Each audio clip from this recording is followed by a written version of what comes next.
Down, pop that champagne. Let's go.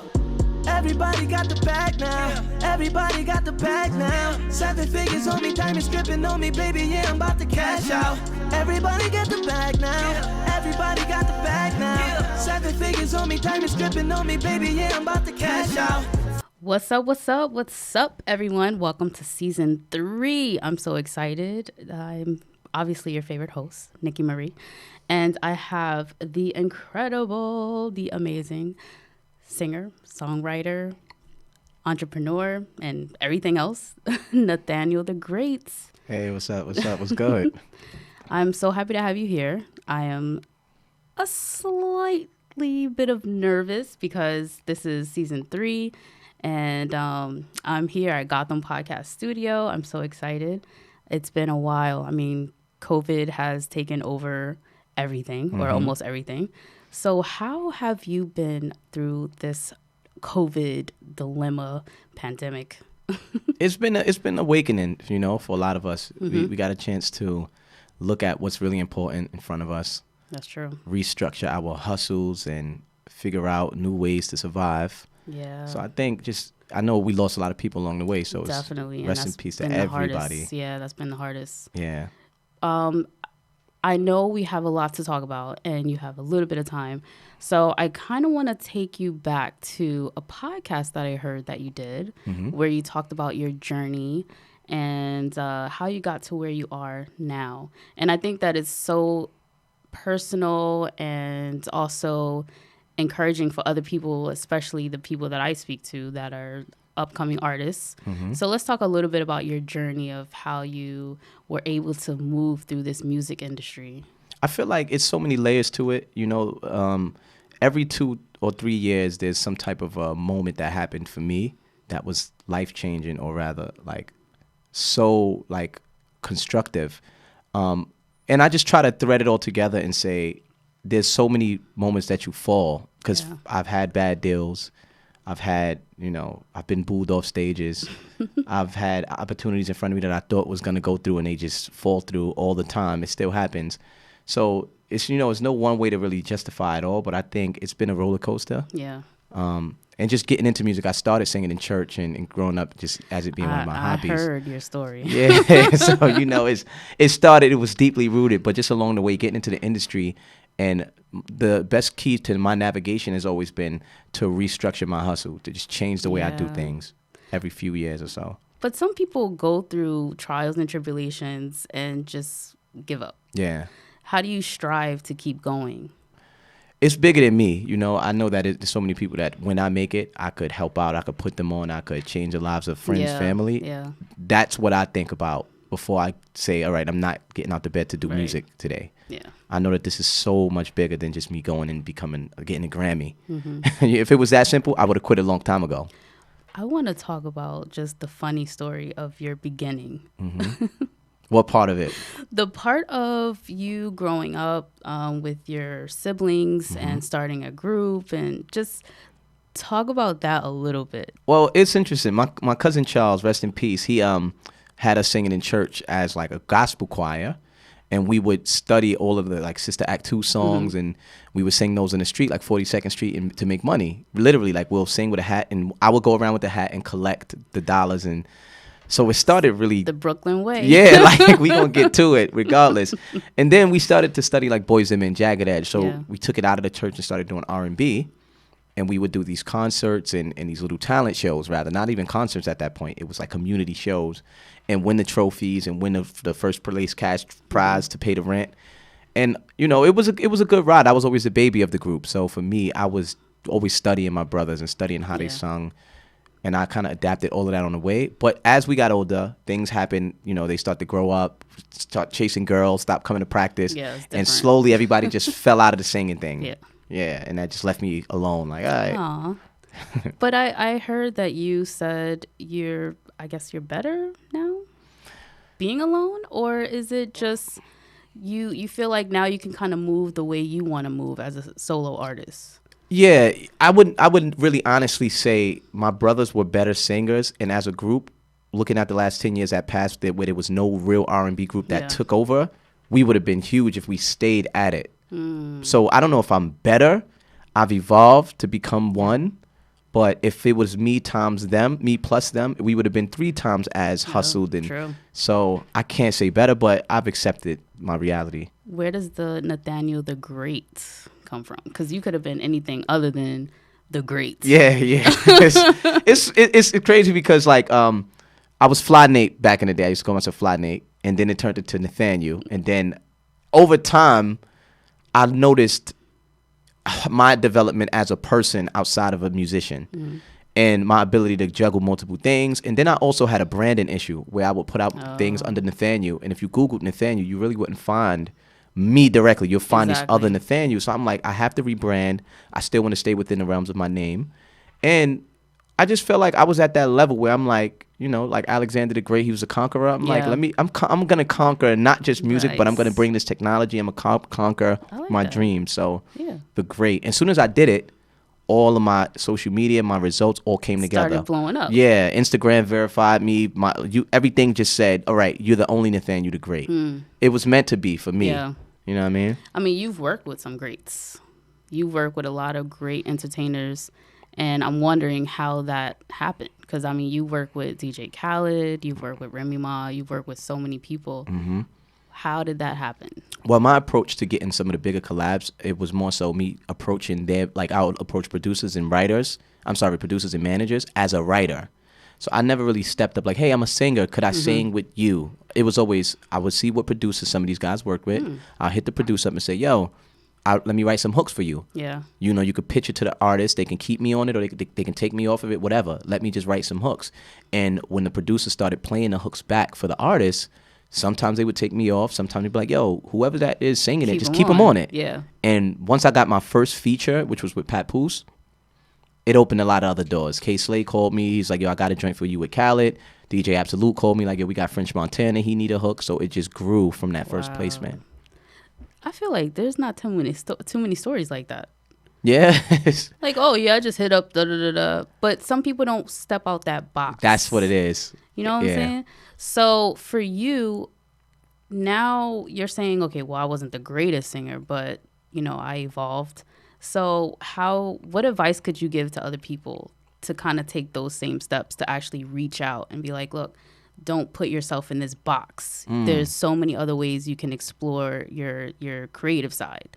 You know what? I say find something that's more unique than just the artistry itself, like just being the artist, the star. Find like outside of me being a writer, I also do IT. I do marketing stuff, which we need to get into. Yeah, so that allowed me to make a lot of contacts with artists and managers and labels as well. Because when my approach, when I reach out, it's not like, hey, I'm Nathaniel the singer. It's like, hey, if you need branding for your artists, talk to me. And next thing you know, it's like now I'm on the phone with somebody who I've been trying to reach for 5 years as an artist. So for anybody that's trying to find a way in, whatever industry you in, find another necessity in that industry, because there's needs everywhere. Yeah. If you just approach as a singer,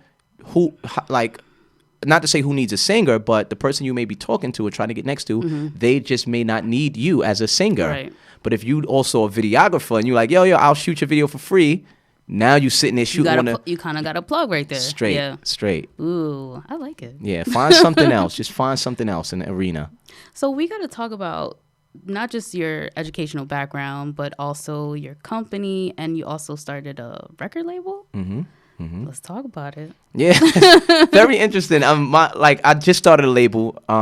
It's called Born Great. My first artist is my son, whose birthday party is today, whose video shoot is today. Happy birthday. Thank you. We shooting it when I leave here. I'm going to shoot his video, which is interesting. Not rushing, not to throw that in and to leave. Just saying that it's very current, the conversation. Yeah. But he's going to be like my first trial of an artist. And it's somebody who I could trust to trust me and guide. He's watched me work since he's been born. Yep. So he trusts me. And if I can't get this right, I know that it's not for me. Shameless plug. My daughter has a podcast, Haley J and Friends. Dope. See? No, but see, that's she's dope. She's 7. And it's following from you. Yes. That's basically. dope. Yeah. That's amazing. Nice. We should do that with our kids. Allow them to explore our world. I mean, it's generational wealth. We're talking about the great guidance. You're talking about the trust factor, a working relationship. Right. And, my daughter had her first interview. And I'm like, oh, maybe we should start a mother and daughter podcast. I mean, she's 7. I mean, there's certain things that, I don't really want to say, hey, let's talk about. But, there's certain things that I feel like she could come at a kid perspective. Right. And bring a whole kid audience. And then I'm talking from a mom perspective, parent, and just being a podcaster and, media personality, whatever. So, yeah, I think that's a great idea. How old is your son? 16. Teenager. Yeah, 16. Teenager. Where they think they're an adult. When I was 16, You're I a swore I was 25. Poppager. Word. Like I thought I was 25 when I was 16. Wow. I thought I was an adult. So Wow. that's how he is. He think he's my age. My oldest just turned 13. So Oh, nice. I think I have some questions about teenagers. Yeah. How is it to have a teenager? Are they really crazy? Yeah. I mean, it is that point where if you miss, I noticed just raising him, if I miss certain conversations, they're going to slap me in the face. Like if I don't stop him and talk to him about certain things, he's going to come pop up doing something. And I'm like, why didn't I warn him? Yeah. Why didn't I advise him? So it is important to catch these conversations like between 12 and 16 because they start just doing stuff. Well, let's talk about this app because I downloaded the app. Thank you. I appreciate it. No problem. And I have 600 points. There we go. Trying to figure out how to get more points. But talk about the app and the reason behind it. Okay. Yeah. It's a smart idea. But Thank you. Just, for my viewers and my listeners. Yeah, the reason I did it was I wanted to create an environment where in case, let's say, the whole world of social media just collapsed, how would an artist be able to get their music to their listener? How would we be able to communicate with them? How would we be able to update them on what we're doing? So my app is like a one-stop shop where you can reach me at any time. It's a messenger in there. All of my music is there to listen to. And it's free. It's for Apple. Free. It's for me. Yes. Yes. App Store, Android. If you have an Android or Apple phone, you could just search Nathaniel and it'll pop up. And that's the goal, to kind of just create another level of independence and content control. That was my goal. I wanted content control because right now I don't really sell anything off of it unless I do have a merch area where I'm going to populate. But it's just about the control and the content now. Yeah. But for any future entrepreneurs or artists that want to do it, you can make an app and make it for sale. $5 every download, sell membership, sell subscriptions. Interesting. It's unlimited opportunity there, Well, what's the idea behind the points? Now, the points is to kind of garner the amount of time someone spends in the app. Oh, okay. And you would get prizes, you would get Yeah, because I merch. did see it was like a loyalty card or something like that with a star. I'm like, where's my star? Believe it or not, like apps like Instagram and stuff like that, they actually monitor the amount of time you spend. Okay. And the amount of time you spend, they'll have your content go out further. So there's reward systems that you don't really know happens with Instagram. So every app should have a reward system to keep the users active. Interesting. Yeah. I'm actually really interested in doing that for myself. Okay, yeah. What would be the process if I'm using your service? It's pretty simple. I'll plug you with my team. You tell us what you want, and then we'll connect you with a builder where you build it yourself, like a template. It's like layout. So there's really no heavy coding, and you don't have to be a genius. It's almost like building a Wix page or a Squarespace page, which makes it easy. Really easy. You can get it up in a couple days if you just want to drag and drop some photos. Then the process that's a little longer is a submission process through Apple, through Android. The markets they kind of have a week review period to make sure your app is not selling illegal items and stuff like that. You know what I'm saying? But it's very, very simple. How important is branding for businesses or someone as an individual? I think a lot of us overlook branding. See, you can make the music and you can make or have the product.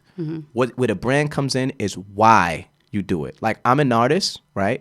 But if I could start to share some of my ideas with what I believe in, who I am, that would connect me to the consumer more than any song that I drop.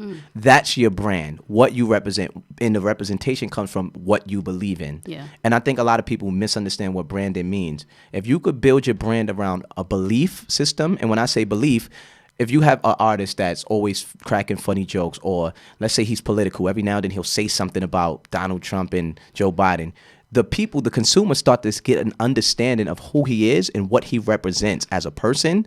And then when they hear, oh, he has a new song, they take that character and say, okay, my expectations of the type of music he's going to deliver is designed around this personality. That's where the brand comes into play. His ideology and his belief system is his brand. So for every artist and every creator, every business, aside of your product, like you have a Mercedes-Benz, it's a car, it's fast. But the idea of Mercedes-Benz is the higher echelon of humanity drives that. Luxury people drive that. That's the belief system behind Mercedes. So you have with branding, if you don't have a belief system behind your product, it's harder to move it because people got to know what this is about. That's the brand. What does the creator believe in? What does the product represent ideologically? Forget about how good the song sound. Is the creator a Democrat? Is he a Republican? Like everything affects the brand, the belief of the person. Yeah. So I think all of us should have some type of belief system projected in front of our product. So what kind of belief do you have? No. I'm like, oh, where? Let's see what Nathaniel thinks because we want to follow and mimic. Right. No, but what are some of the mistakes that you see people do in the entertainment industry?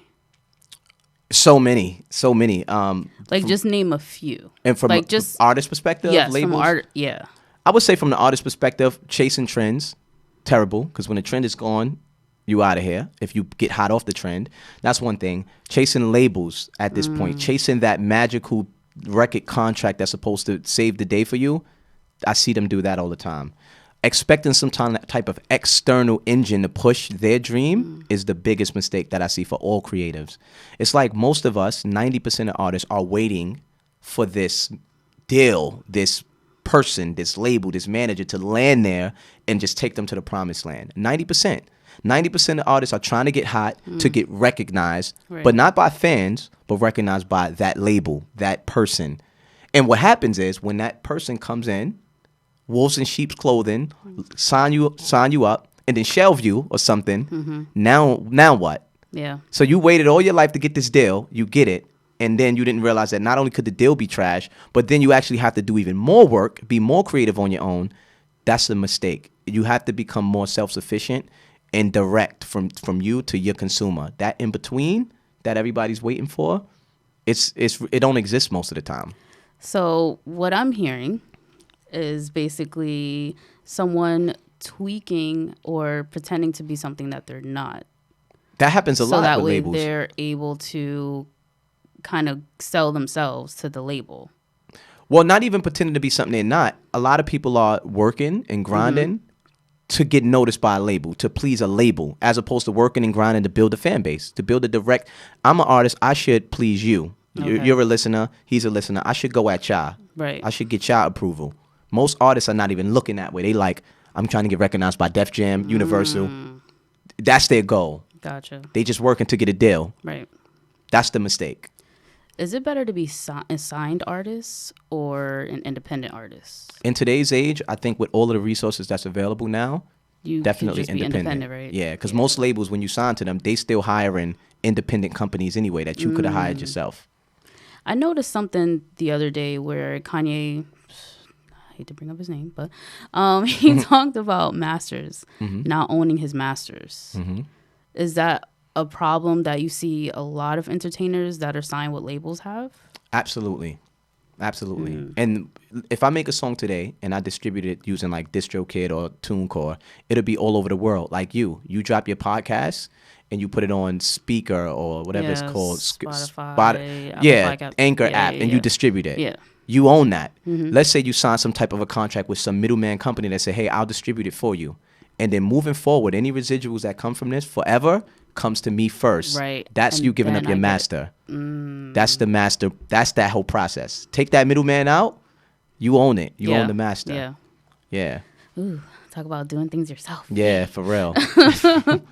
I know you have to go, but the songs that you have out now, where can people hear your new music?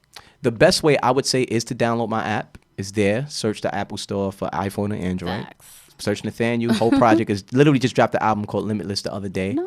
Yeah, so go check I have that to out. find that.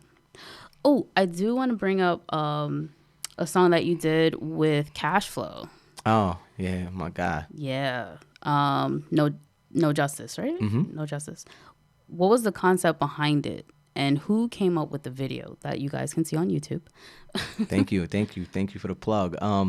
Cash Flow, definitely. It was what I believe this was the George Floyd situation. Yeah. So unfortunately, there's always another situation that these records could be timeless, but that was the one that kind of sparked the idea for Cash Flow. Even though in the song we talk about 40 names, 50 names, even though so many more that died to the hands of police. But that was his idea. He hit me, Nate, I need you on this hook. And it just was a no-brainer from there. Yeah. Yeah. It's really crazy how everything has been going for 2020. Yeah. Are there any things that you regret singing on maybe in the past? Or are you kind of a thoughtful artist where it's like, okay, if I do this is what's going to happen? Because I know some people were posting things on social media and then they are like, oh, let me take that back. Do you have anything like that out there? You know what? In terms of a song, like, no, I think I plead the fifth. I've sung some crazy songs. I've sung some just about whatever, and I think everything led to something. A lot of it, which is musical expression, just freedom of expression. So I can't really say, yo, I just shouldn't have did that. It's hard to say that, but I have songs that I featured on and I feel like I shouldn't have did because of like the business wasn't handled right and stuff like that. But that's not really, that's not really nothing crazy. So if you could sum up 2020 in 1 or 2 words. Self-sufficiency. Even though everybody would look at the negative part of it, this has laid out a open space template window of figure it out now for yourself, because a 2020 could happen anytime again now.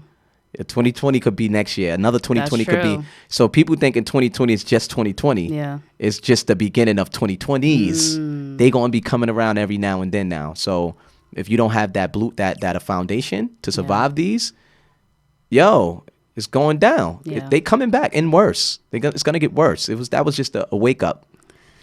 Ooh, they say it has to get worse before it gets better. For real. But I mean, I've learned so much in the past couple of months about myself that I probably wouldn't have discovered if I didn't take a little hiatus. But are there certain things that you've learned through this almost end of year, basically? Absolutely. I feel like I realized I was moving too fast, uncalculated in a lot of areas that I needed to kind of like manage that time better.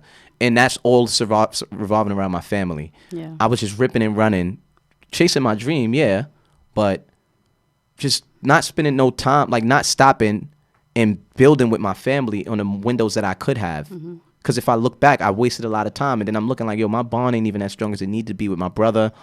But during this time, I was learning how to cook. I'm in the crib all the time. Family there. Yeah. We spending a lot of time. I'm like, and to be honest, I became more successful over this quarantine and more connected to my family at the same time. So what was I doing? It really made me realize, what was I doing for the last 5 years? I'm missing out on family and I'm not even getting where I want to get. Right.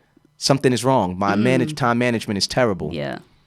What is one thing that you've cooked that you're going to bring to my house? No.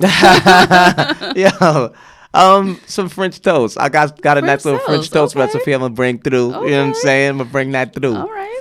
I made some honey barbecue ribs. Oh, see, you crazy with it. I ain't that nice with it. That's official. I don't eat meat, but I want to learn how to cook. Well, I made shrimp risotto. What's risotto? I always hear that on that cooking. It's kind of an Italian cuisine type of rice. Oh. Yeah, I mean, if you go to the store, it says it on there. It's like risotto. I always see it on Hell's Kitchen, the dude that be yelling at. Do you yell at them about risotto every episode? I'm like, what is this? It's kind of tough to cook. Oh, yeah? Because you have to make it creamy, and you got to add wine and heavy cream. It's just a lot. Oh, see, it's levels to it. I did make oxtails and, Rasta pasta. Now you're cooking. See, you cooking right there. I got some tricks up my sleeve. But so I always like to end the show with something positive. If you could end the show with something positive to tell everybody either about 2020 or whatever else, but you could end the show with something motivational, and also tell everyone where they can find you on social media. Okay. And again, the app. Yeah, definitely the app first, and social media. Nathaniel Online is my Instagram. Nathaniel The Great is my Twitter, and if you Google Nathaniel The Great, all of the social media links will come up. Boom. My website could lead you everywhere. That's nathanielonline.com.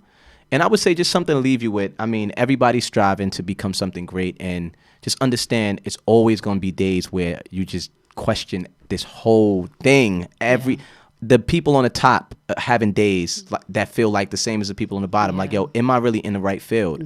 But I think we got to take responsibility of finding inspiration and exciting ourselves with what we do. Like the days where it's nothing going on, if you got to go back through some old photos of things that you did, you find it. Find the inspiration and find the excitement in the things that you've done and accomplished on your own. It's waiting for the external validation to come. That leads to the most depressing moment. So switch up your hustle, find that self-validation, and at the end of the day, like, the craziest ideas have come to life. The craziest ones, the things that people said, no, this is impossible. People have been shunned and locked away for their ideas, and then they'll come to fruition, and it's like, wow, this dude wasn't crazy. So always know, whatever you're thinking, it's definitely possible. Even if you're thinking of flying one day, it was a point where there was no planes. Like, don't limit what you can become. No matter what people say, just go for it. Yeah. Don't give up on your dream, and then 10 years later, you looking back regretting it. That's true. Right? Put your all into it, and if it don't work for some reason, let that be that your decision that it didn't work. Yeah. Because you stopped. It didn't not work because it wasn't supposed to. You know what I'm saying? So just keep going. Yeah. Keep going. That. Thank you. Yeah. I want to send a special shout out to the EVO agency. Shout out to Evo. Yes. Scott Shout Morris, out to more EVO. bookings. Yes. Mark on the mark. And shout out to Eric Adams, who was at an event that Kid Enlightenment hosted and will be hosting again very soon with Hip Hop Gamer as the moderator from Hot 97.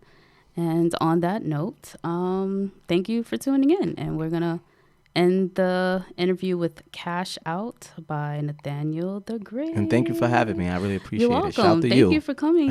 Happy birthday to your son. Thank you. Shout out to my son. Happy birthday. We getting money as a culture. Could turn a nigga to a soldier. Be swiveling over your shoulder. Bad chick, not mediocre. She want a lifesaver, baby, come and see Yoda. For the spaceship, I was flipping in a rover. Trips OT12 trying to pull me over. Had to get it out the mud for real. Sex, money, murder, and drugs for real. Ran down a couple of plugs for real. From the bottom, now we up for real. Everybody got the bag now. Everybody got the bag now. 7 figures on me, diamonds dripping on me, baby, yeah, I'm about to cash out. Everybody got the bag now. Everybody got the bag now. 7 figures on me, diamonds dripping on me, baby, yeah, I'm about to cash out. Lawyer fees for the cases. Now it's only celebrations. Drive-bys to Rodeo Drive, man, I think the Phantom need a facelift. 8 cribs and ain't nothing basic. My basement got another basement. Statement numbers like the Matrix. Gang shit while we out in Vegas. Had to get it out the mud for real. Sex, money, murder, and drugs for real. Ran down a couple of plugs for real. From the bottom, now we up for real. Everybody got the bag now. Everybody got the bag now. 7 figures on me, diamonds dripping on me, baby, yeah, I'm about to cash out. Everybody got the bag now. Everybody got the bag now. 7 figures on me, diamonds dripping on me, baby, yeah, I'm about to cash out. Everybody got the bag now. Everybody got the bag now. 7 figures on me, diamonds dripping on me, baby, yeah, I'm about to cash out. Everybody got the bag now. Everybody got the bag now. 7 figures on me, diamonds dripping on me, baby, yeah, I'm about to cash out. We got the bag now. We got the bag now. We got the bag now. We got the bag now. We got the bag now. We got the bag now. We got the bag now. We got the bag now. That was a tough song. Appreciate you. Appreciate it. Everyone, make sure you follow me on Instagram at nikimarieradio. And again, thank you so much for tuning in.